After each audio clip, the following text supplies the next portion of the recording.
Так.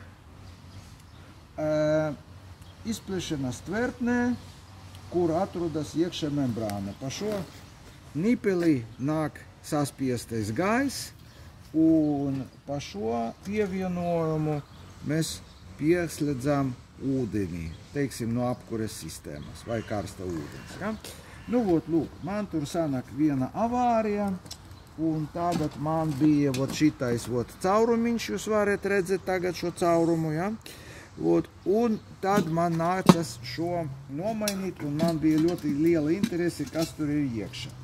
Nu, lūk, šeit ir tukšums, jā, tā kā šeit ir gaiss pieslēdz, a šeit atrodas gumijas membrāna. Es to arī atgriežu, un tad mēs varam izņemt un parādīt, ja? Nu, tas ir tā gumijas membrāna, bez caurumiem it kā. Un tagad, kas šeit bija ūdens puse, ja? Apakšā nāk ūdens, ja? Un tad spiež uz augšu to gumijas membrānu. Un tad mēs varam pamanīt caurumu. Nu, es parādīšu jums caurumu labāk, tad jūs varat redzēt šo caurumu. Ja? Nu, tā esiet uzmanīgi vienmēr ar šo izplešanas traukiem. Paldies.